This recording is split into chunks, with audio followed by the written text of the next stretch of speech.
Hi friends, this is Dr. Jaynarayan Vyas. Today, we are going to talk about Gujarat's farmers. Gujarat is known to be a model state, most prosperous state, a rich state, an advanced state. And therefore, obviously, the farmers in Gujarat also must be very advanced as far as agriculture is concerned, earning very well, living a high standard life. Don't forget that Gujarat is a center of white revolution. Amul model is one, but the largest dairies in India processing milk doesn't include Amul's name even. They are Dudhsagar, Banas, and Sabar, mother dairy. So friends, Gujarat's farmers battling on multiple fronts amid the urgent need for policy reforms is the issue at debate today. Gujarat has earned a reputation as one of the India's most progressive and dynamic states. It has made remarkable strides in industrialization, infrastructure, ports, energy, exports, and investment. However, friends, behind this impressive economic success stands the state's farming community, which is increasingly struggling on multiple fronts, virtually facing the extinction at certain locations and also in certain areas. Agriculture is no more a fancy or rewarding area.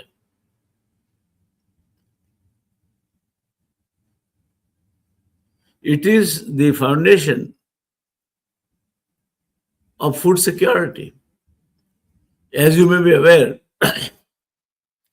when our first 5-year plan was being written in 1951, the total food grains produced by India were 50 million tons. We were importing PL480 wheat. We were shipped to mouth. CARE donated us the milk powder, which was being given to the children as a nutritionally dietary supplement. Very little known we were as far as fruits and vegetables are concerned. And we were dependent upon PL480 wheat and Milo Jawar, which were imported from Australia and America and distributed to the teeming millions through a very tight system of rationing. We were a hungry country, not producing enough to fend for ourselves. And that continued, friends. Lal Bahadur Shastri, as a Prime Minister, appealed to this country for giving up one time's meal, as he and his family did, to save the food grains. And the country responded splendidly. It was Lal Bahadur Shastri who initiated the move to take India on the path of food security. It was a team of C. Subramaniam and Dr. M.S. Swaminathan, who are today credited with the Green Revolution that was enacted under their dynamic leadership, and the farmers who came forward with enterprise and committed themselves to farming. The Green Revolution also depended upon the mechanization of the agriculture, bringing more agriculture under assured irrigation through the various irrigation schemes which are taking shape, hybrid seeds, pesticides, weedicides, and also the mechanical implements like baby tractors, threshers, harvesters. Put together, India march ahead.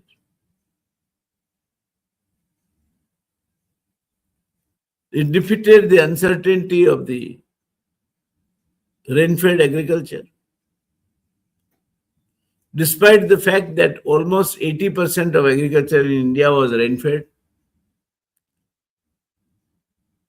it established new norms, new normals for production of food grains. From 50 million tons in 1951, I'm proud to share with you, friends, and my salute to the farmers, my salute to Dr. Swaminathan C. Subramaniam and Professor John Borlaug, that today we produce more than 350 million tons of food grains, almost 7 times what we did at the time of independence. We are able to not only fend for ourselves, feed our teeming millions, we provide 5 kilograms of free food grains to about 80 crore plus people. And side by side, friends, we have also become the #1 milk producing countries in the world thanks to Tribundas and Korean, and also the grand vision of Sardar Vallabhbhai Patel. A small beginning as Kera District Milk Producers Union and Amul expanded, and today it is standing like a big banyan tree, producing the highest quantum of milk produced anywhere in the world. We are second in terms of fruits and vegetables production. And this despite, friends, almost 100,000 crores worth of food grains, fruits, and vegetables are wasted every year for want of proper cold chain, handling facilities, processing facilities, and storage. This, despite, friends, our farmers have helped us, keeping our head high before the world. We are not a country which is moving with a begging bowl, which we used to be once upon a time.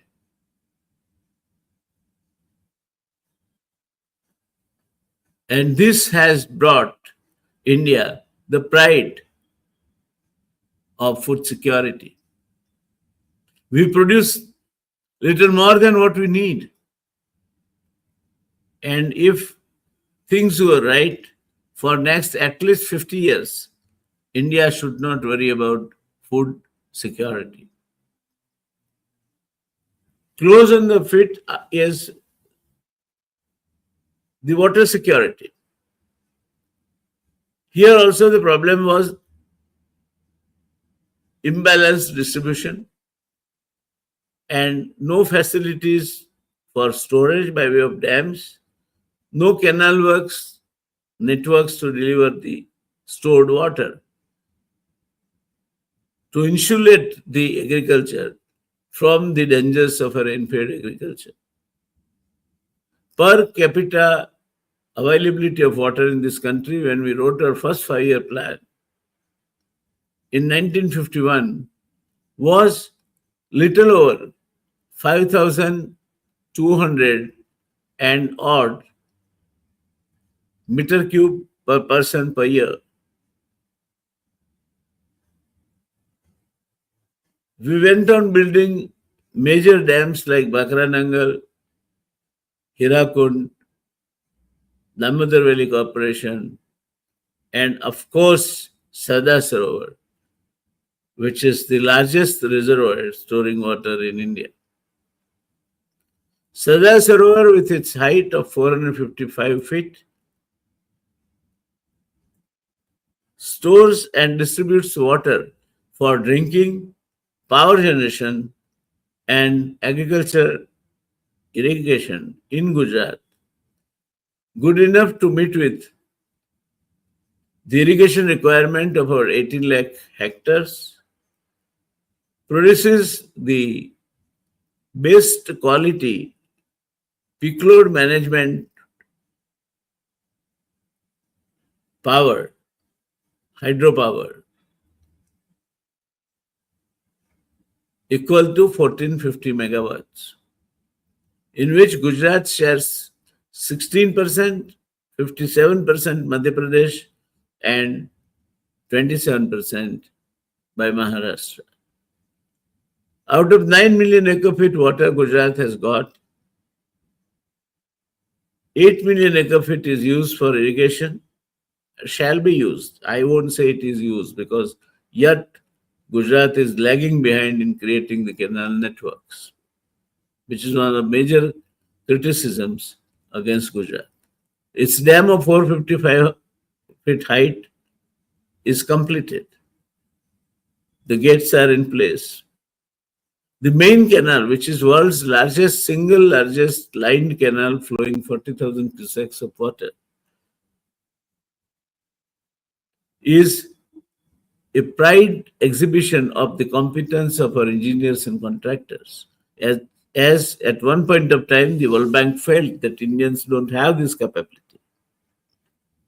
The dam, similarly, we have constructed indigenously.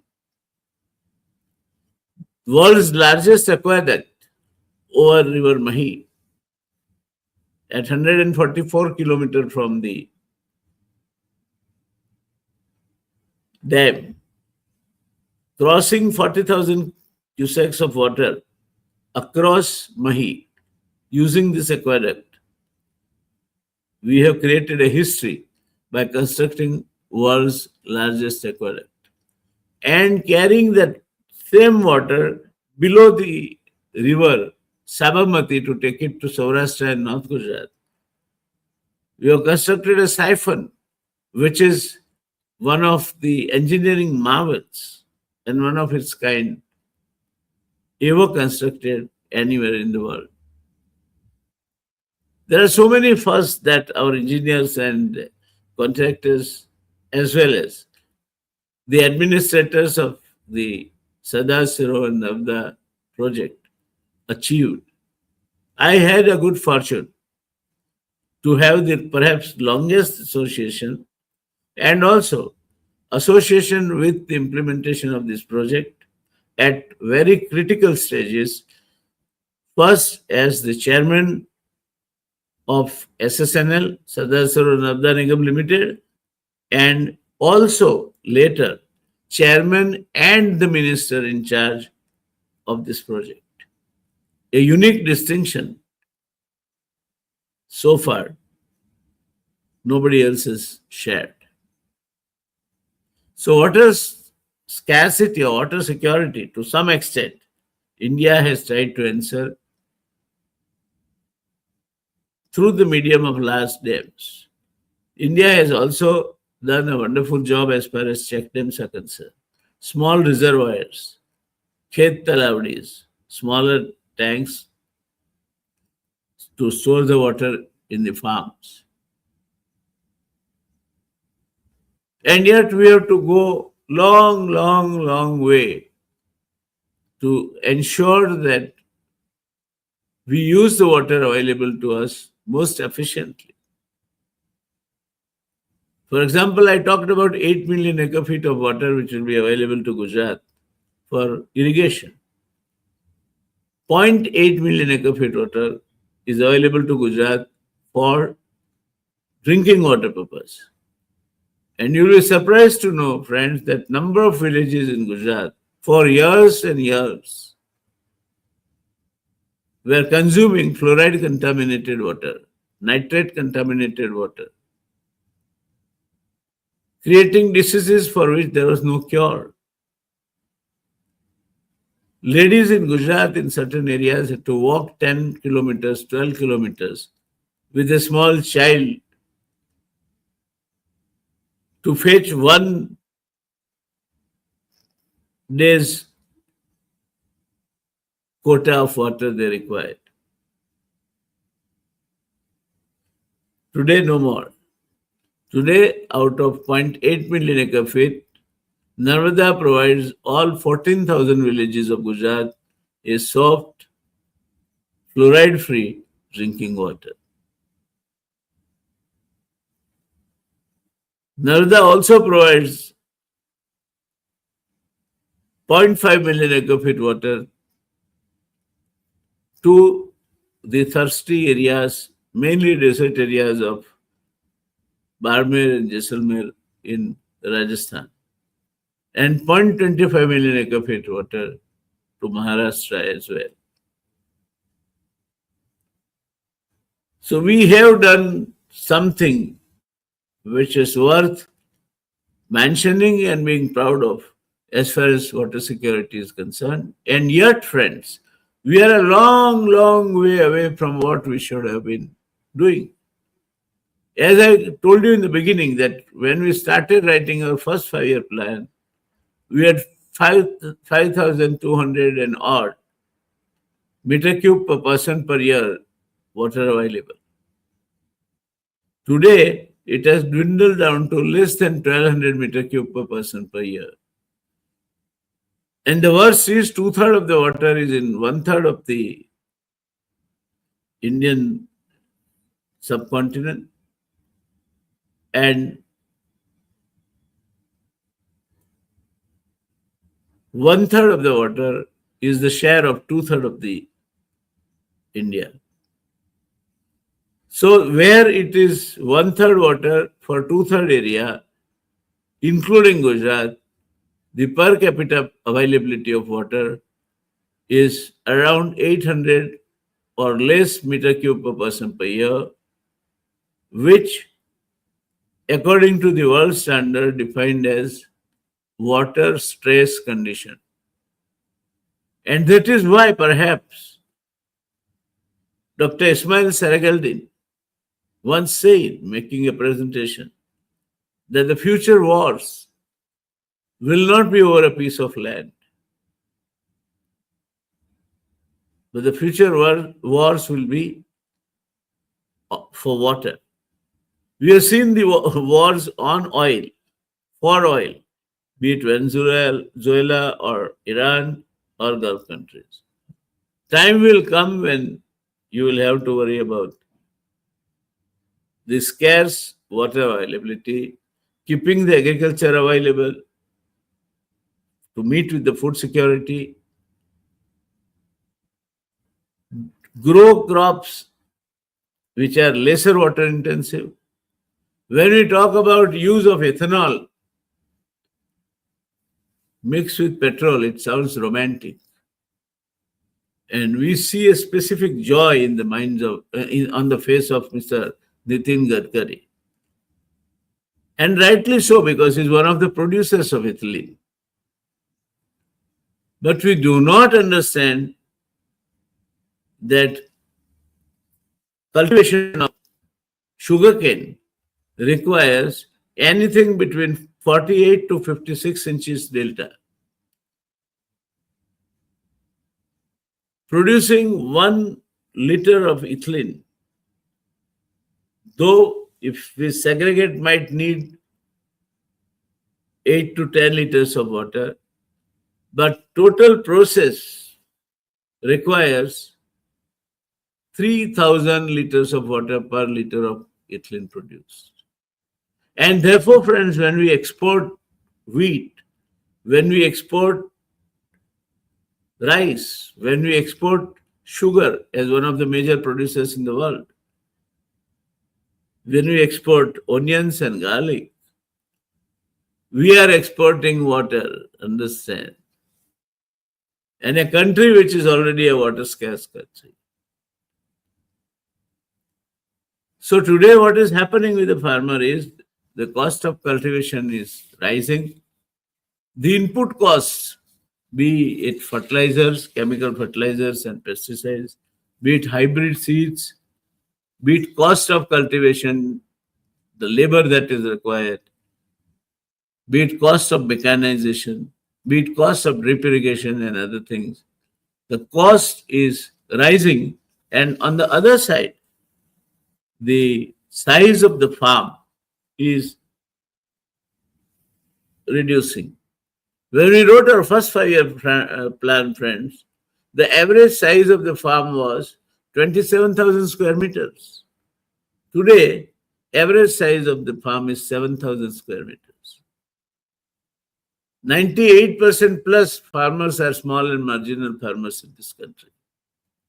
Therefore, if you consider this size, and by 2035, a size which may be 5,000 meters square or less, if you are a student of economics or agriculture, you will soon realize that the fragmentation of agricultural land is a major problem which is going to haunt the agriculture and the farmer, because it will not permit him to use that piece of land, which at times may be divided even in 2 or 3 smaller pieces, as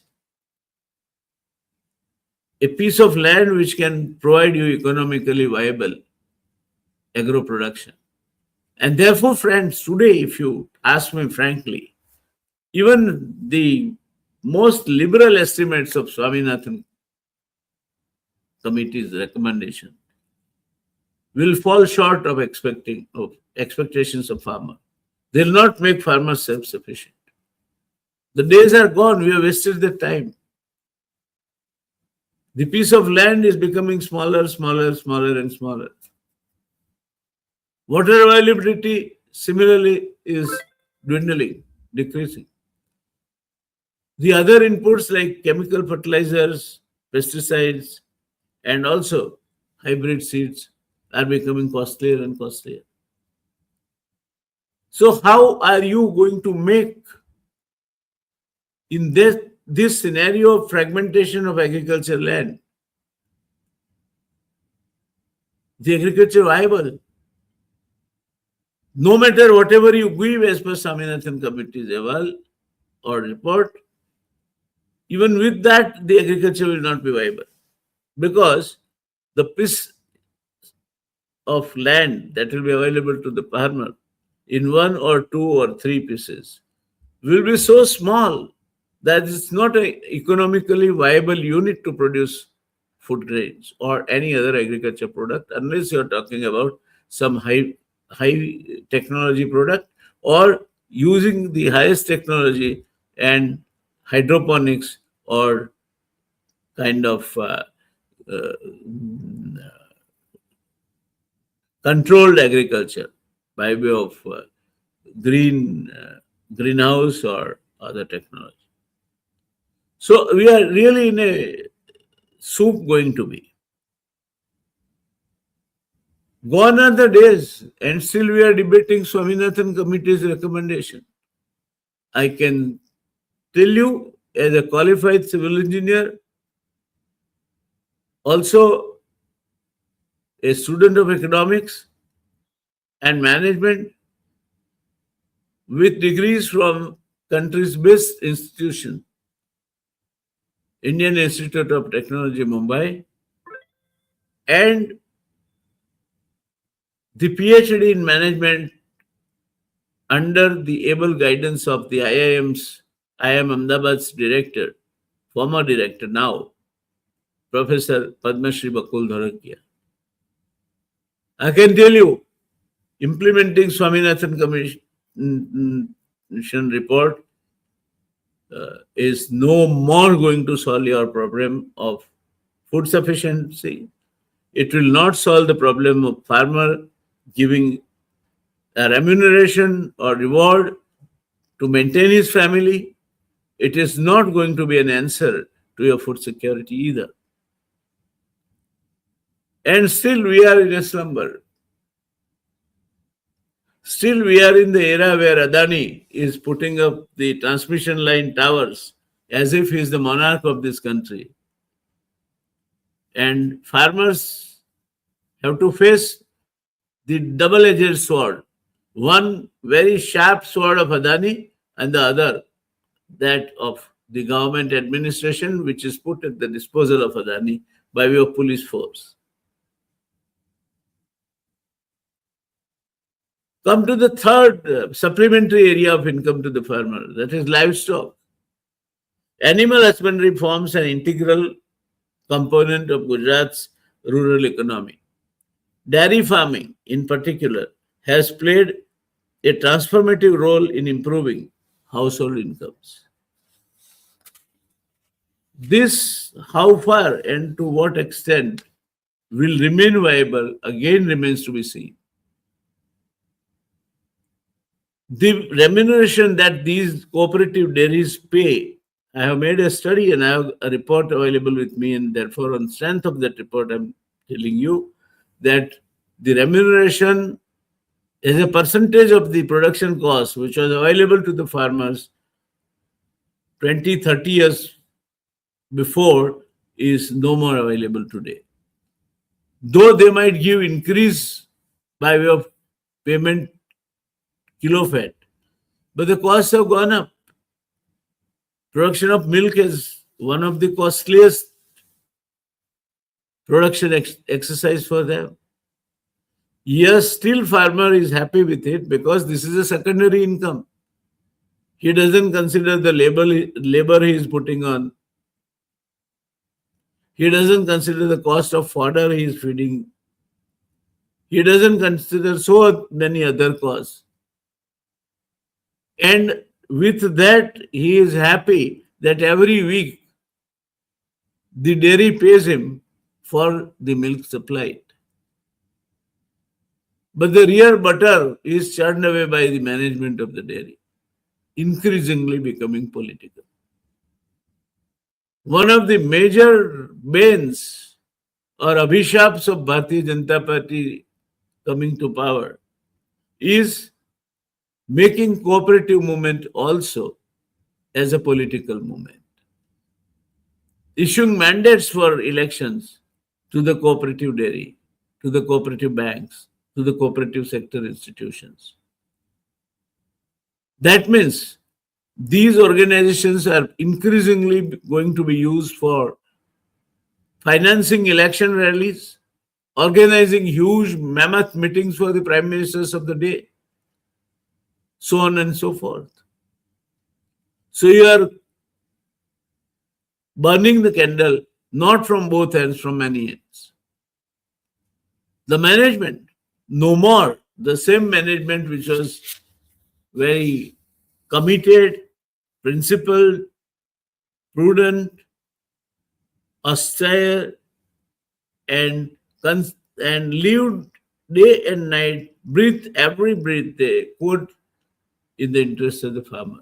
No more now. Now the modern leaders in the cooperative sector spend crores and crores rupees for decorating their boardrooms, creating their guest houses, giving transportation tenders to the people who are nearer to them or on political considerations, using dairy's money for financing election campaigns, financing mammoth rallies of the prime ministers and likes of that.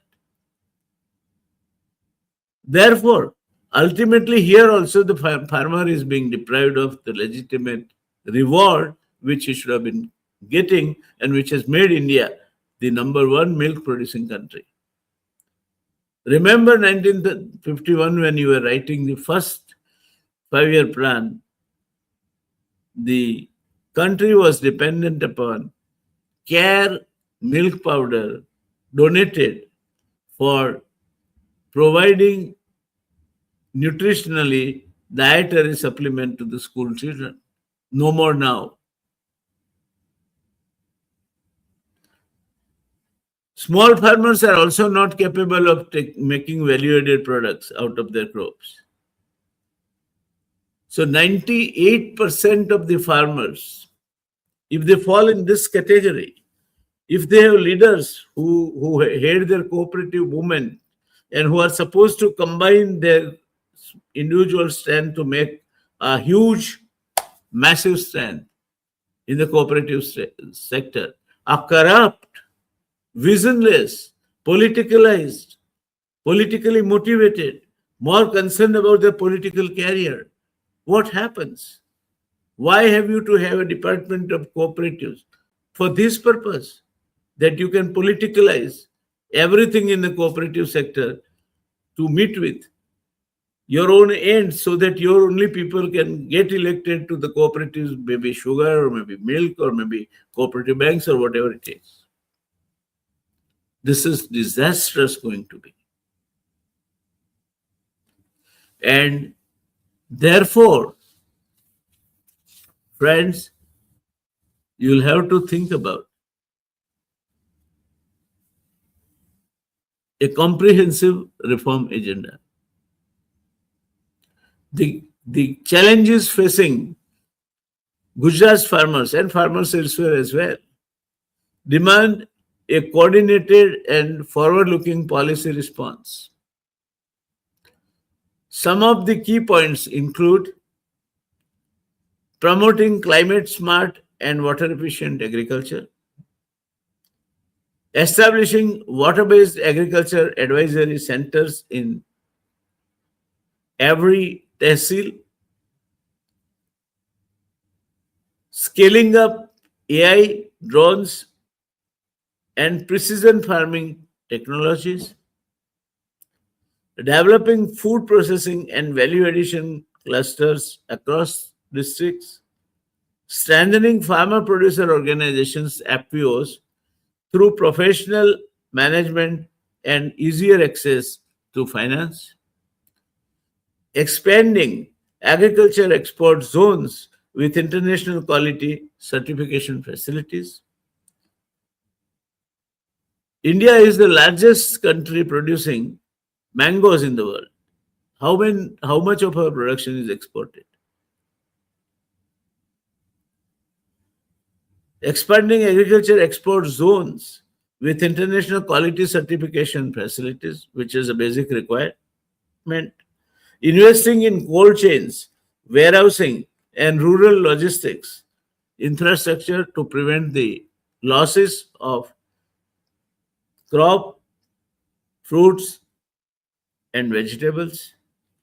Simplifying and digitizing crop insurance for faster claim settlement. This is one of the major eyesore as far as Gujarat farmers are concerned. They are complaining always of being cheated by the insurance agencies, giving them much less than what losses they have suffered. And that too after a lot of delay. Last two is building stronger partnerships between agriculture, universities, startups, private industry, and farmers. That will just not work by providing lip sympathy or providing some shows in the name of Krishi Mahotsav. Something concrete needs to be done. Each agriculture university should take few districts under their command, control, and guide the farmers on the permanent basis. Equipping young farmers with digital agriculture, skills of agribusiness, training, and entrepreneurship opportunities. So it's a huge task ahead. It's not something talking about Swaminathan Committee anymore now. It will not work. Even if today you approved in ditto what Swaminathan Committee has recommended. Much water has flown in Ganges thereafter. It is no more going to be useful. And therefore, friends, as a conclusion, I would say that farmer is not merely a producer of food. He is a vital contributor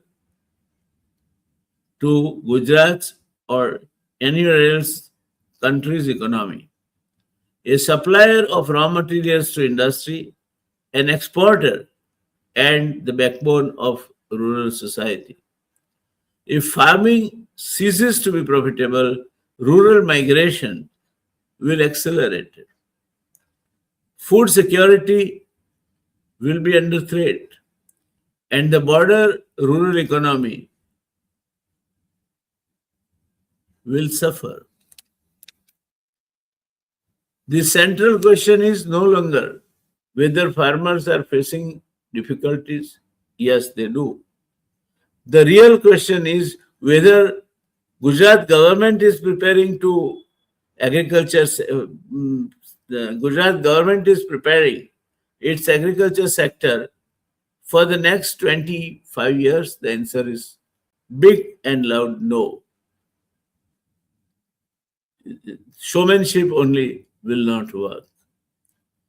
Just as Gujarat demonstrated vision, planning, and long term commitment in transforming its industrial economy, it must now adopt an equally ambitious and I would say aggressive strategy for agriculture. Farmers require far more than subsidies. They need stable incomes, competitive markets, modern technology, sustainable water management, efficient supply chains, and policy equality. A prosperous Gujarat cannot be built, or a prosperous nation, I would say, cannot be built. Gujarat is just being discussed as an example. It cannot be built without prosperous farmers. Investing in agriculture today is not merely an investment in farmers, it is investment in this country's long-term economic resilience, food security, and inclusive development. Equal distribution of income to the extent possible. Developing rural markets, which today consume almost 50% the country produces. Are we aware about this? Are we aware about the potential of the agriculture sector? Are we aware about the issues that it is facing? And shall we, for heaven's sake, keep away from cooperative banks, cooperative dairies, cooperative agro-processing and agro-product units, anything that is cooperative? Because those third-grade leaders who specialize in managing the votes, they end up there and ultimately suck them dry.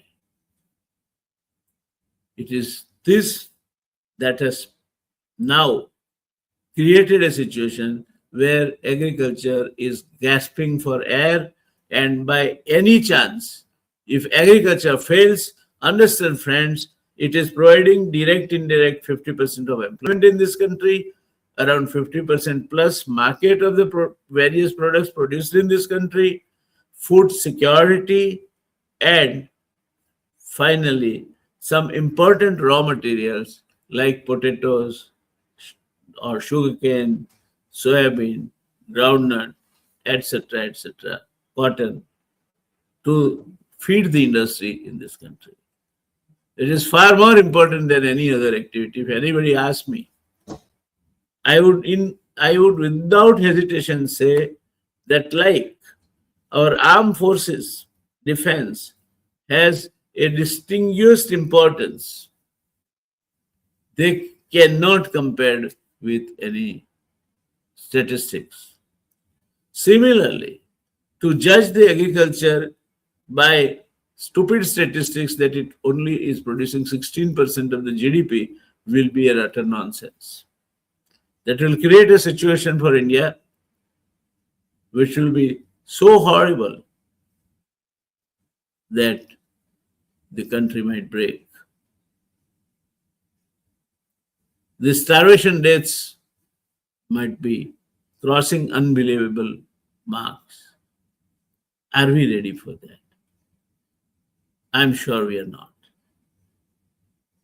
I have also not lost hope.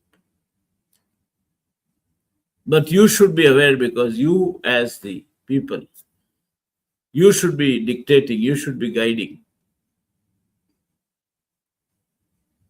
the government not to indulge into something which they are not qualified to.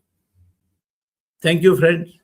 In my hope for the future, I dedicate this program.